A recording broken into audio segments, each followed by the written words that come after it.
este vídeo vamos a hablar de cómo realizar simulaciones de muestras aleatorias con R y del teorema central del límite.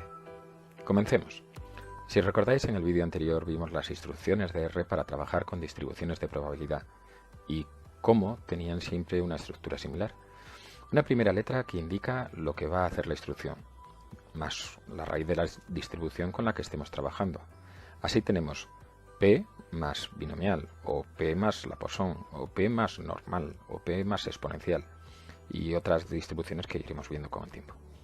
Recordad que en caso de duda, siempre se puede consultar la ayuda de R, que es súper completa. Para ello, basta con ejecutar el símbolo de interrogación y la instrucción que no tengáis claro cómo utilizar. Por ejemplo, interrogación de binomial. Asimismo, acordaros que otra diferencia de R respecto al modelo teórico visto en clase es que en la normal, R pide la desviación típica frente a la varianza que usamos en clase como parámetro para definir la distribución normal. La otra diferencia es que la instrucción D más la raíz de una distribución continua, como por ejemplo la normal, la exponencial, la t-student, es que nos va a devolver la ordenada de la función de densidad.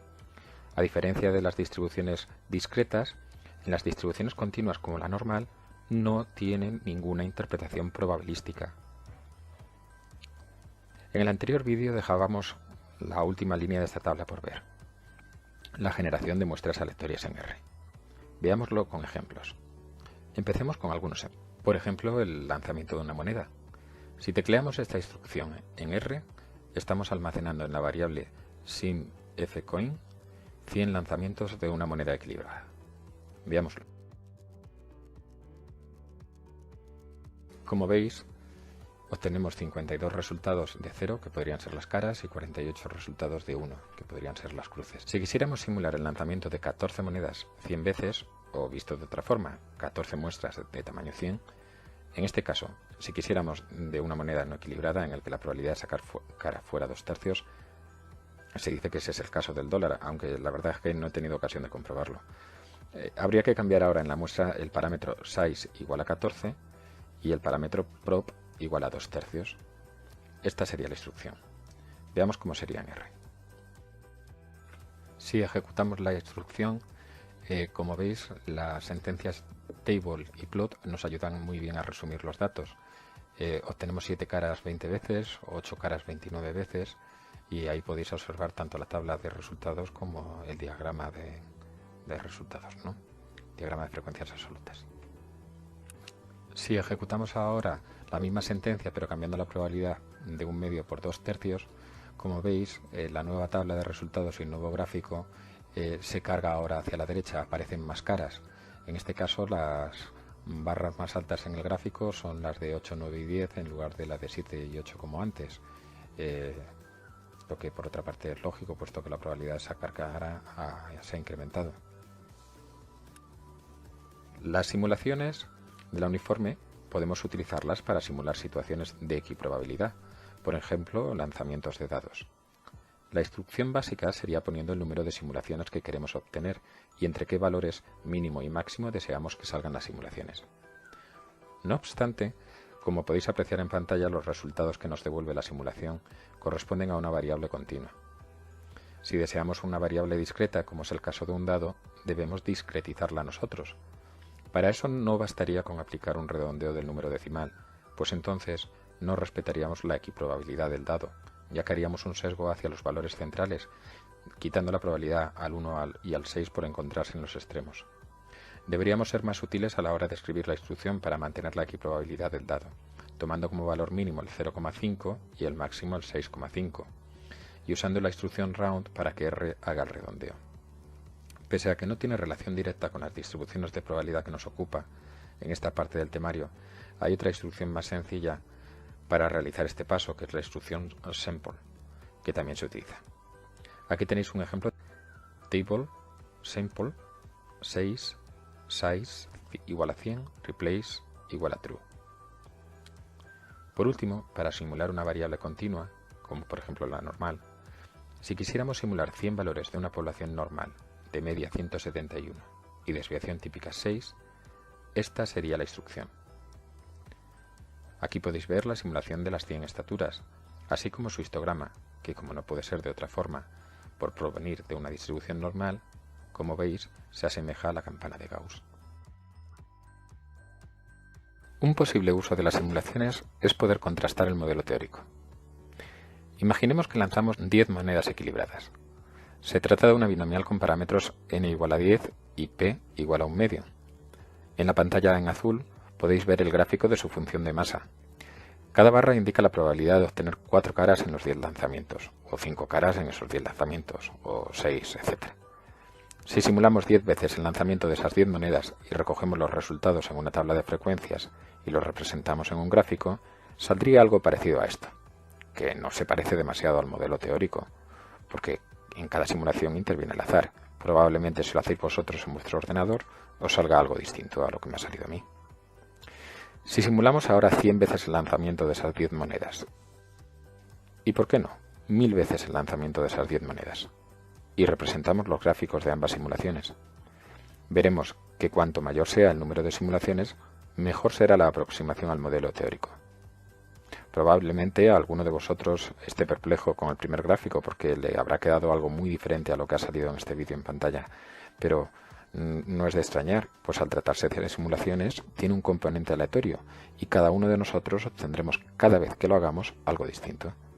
Sin embargo, estoy seguro que el último gráfico, el de las 1000 simulaciones del lanzamiento de las 10 monedas, ese sí que se parecerá bastante al modelo teórico que tenéis en azul en pantalla. Es posible que alguno de vosotros se esté preguntando, ¿y cómo se hacen los gráficos de esas distribuciones teóricas? Vamos a ver aquí alguna forma de hacerlo, aunque seguro que si buscáis encontraréis muchas más. Empecemos por los de la binomial. Para hacer el gráfico que hemos visto en la diapositiva anterior, podemos definir primero el eje X. Van a ser números enteros del 0 al 10. Los posibles resultados al lanzar las monedas, claro. Podemos obtener desde 0 caras hasta 10 caras. Para cada valor de X, el valor que le corresponderá en el eje de la Y será la correspondiente probabilidad que la binomial puede tomar. Así en X igual a 4, la Y correspondiente sería la probabilidad de que X sea igual a 4 en una binomial de parámetros 10 y 1/2.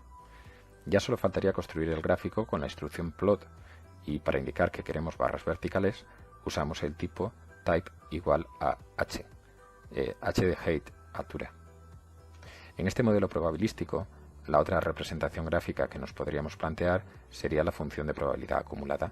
Tan solo en la ordenada tendremos que sustituir la instrucción dbinom por pbinom, que es la instrucción que, como recordaréis, nos da la probabilidad acumulada, es decir, la probabilidad de obtener un número menor o igual que una cierta cantidad de caras.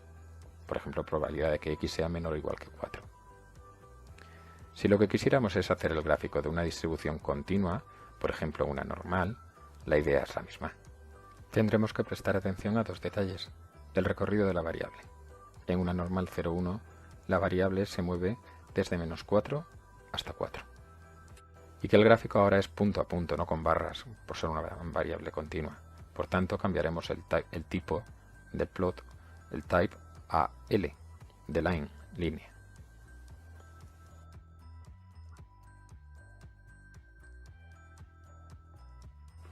Pasemos a hablar del teorema central del límite. Tiene varios enunciados equivalentes.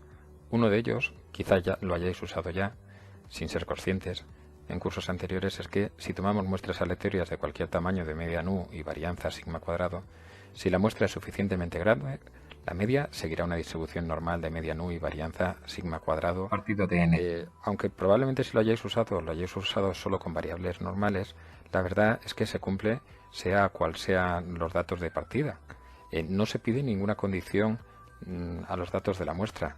No es necesario que provengan de una distribución normal o de una variable continua. Y eso es una condición muy fuerte y la verdad es que una ventaja para nosotros. Incluso aunque no provinieran de la misma variable aleatoria y fueran realizaciones de variables aleatorias independientes, con distintas medias y diferentes varianzas, si n es suficientemente grande, entonces la suma de dichas variables se comportaría como una normal de media la suma de las medias y varianza la suma de las varianzas. Así pues, dicha suma de variables podría tipificarse y se comportaría como una normal 0,1. Pero hagamos un acercamiento intuitivo. Vimos antes cómo simular el lanzamiento de dados. Aquí tienes en rojo el diagrama de barras que muestra las probabilidades de un dado equilibrado. Todos los resultados son equiprobables con probabilidad 1/6, aproximadamente 0,16 periódico, digamos un 16,6%.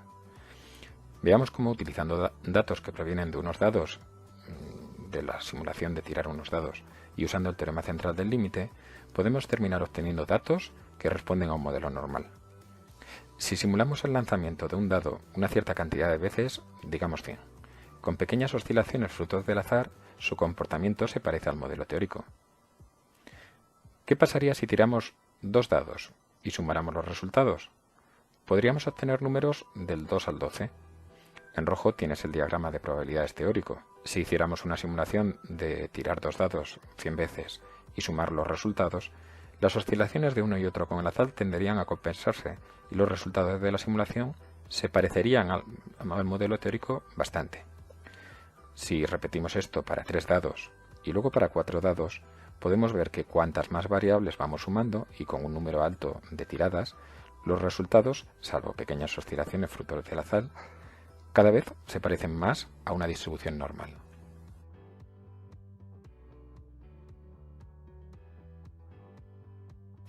Veamos un ejemplo con una distribución de Poisson. Recordad del modelo teórico de la Poisson que tanto la media como la varianza toman el valor lambda, que es el principal parámetro de la Poisson. Así pues, si tomamos n muestras aleatorias, cada una con k valores, todas provenientes de una distribución de Poisson de parámetro lambda, en este caso tendríamos n variables, llamémoslas x1, x2, xn, todas con distribución Poisson de parámetro lambda, es decir, con la misma media, lambda, y la misma varianza, lambda también. Así pues, la suma de dichas variables seguiría, según el teorema central del límite, una distribución normal de media, la suma de las medias, que por ser todas iguales sería n veces lambda, y varianza, la suma de las varianzas, por ser todas iguales, sería también n veces lambda. Así esa variable suma podría tipificarse y seguiría la distribución de una normal 0,1. Comprobémoslo empíricamente. Generemos 3 muestras aleatorias de 30 datos que provengan de una Poisson de parámetro lambda igual a 2, por ejemplo. Según el razonamiento anteriormente visto, si definimos la variable suma como la suma de los valores de estas 3 muestras, sumaríamos los primeros valores de cada muestra entre ellos, los segundos entre ellos, y así sucesivamente. Esa variable S3, la podemos llamar así, debería ser una normal de media 3 veces 2 y varianza 3 veces 2. Podemos tipificarla para compararla con una normal 0,1. A continuación tenéis un gráfico similar, pero la variable suma no es la suma de 3 variables de Poisson, sino en este caso de 30 variables de Poisson. Como podéis apreciar, el ajuste a la normal ya es más que notable. Cuantas más variables sumemos y cuanto mayor sea el tamaño de las muestras, mejor será la aproximación de la suma de las variables a una distribución normal. Veamos un ejercicio de aplicación. En este ejercicio me piden calcular una probabilidad por el teorema central del límite y me piden compararla con el valor exacto. Empecemos por el apartado B. Sigamos el mismo proceso deductivo que os recomendábamos en el vídeo anterior. Primero, identificar la distribución. En este ejercicio el recambio puede estar o no en el taller. Estamos por tanto en una situación de Bernoulli, de éxito o fracaso. Al hablar de 15 reparaciones independientes, es consecuentemente una repetición de la Bernoulli, es una binomial, de parámetro n igual a 15. ¿Pero qué consideramos éxito? Nos preguntan por la probabilidad de que sí haya 4 piezas en stock. Si consideramos éxito a que la pieza sí esté en el stock, puesto que la probabilidad de que no estuviera era de 0,70, la probabilidad de que sí lo esté será de 0,30. Nos piden la probabilidad en ese caso de que x sea igual a 4. La función que tendríamos que utilizar sería en este caso de binom 4, 15, 0,30. Podríamos también haber considerado que para que solo haya 4 piezas en el stock, no debe haber habido 11 de las 15, tomando como éxito que la pieza no estuviera, p igual a 0,70 en ese caso. Por tanto, calcularíamos p binom 11, 15 y 0,70. El resultado sería el mismo. ¿Cómo haríamos el apartado A, la aproximación por el teorema central del límite? Puesto que la binomial se acerca asintóticamente a una normal de media n por p y varianza npq, podríamos tomar la variable aleatoria como una normal de media 15 por 0,30 y varianza 15 por 0,30 por 0,70. En este caso, en una normal, una distribución continua, si bien es cierto que desde el punto de vista teórico no tiene sentido plantearse que la variable tome un valor concreto, desde el punto de vista del problema sí. En ese caso se relaja la condición y se aproxima la probabilidad de que x valga exactamente 4 por la probabilidad de un mini intervalo. Aquel intervalo que daría lugar en un redondeo al 4. Es decir, la probabilidad del intervalo que la x esté entre 3,5 y 4,5. De esta forma, la probabilidad buscada sería la probabilidad de que x sea menor o igual que 4,5 menos la probabilidad de que x sea menor o igual que 3,5. Usaríamos, por tanto, la función p normal, que daría, como veis en pantalla, un valor muy aproximado al anterior. Aún no siendo una buena aproximación, pues n no es un número muy grande y n por p es bastante diferente de n por q, lo que puede dar lugar a diferencias importantes en las probabilidades. Así y todo, como digo, una aproximación muy cercana a la probabilidad exacta. Bueno, y con esto damos por concluido este segundo vídeo de prácticas de estadística con R. Si tenéis cualquier duda, pues no dudéis en escribirme al correo electrónico raulrivilla@uclm.es o en poner dudas en el foro que tenemos en el aula virtual. Estaré encantado de solucionarlas. Venga, un saludo.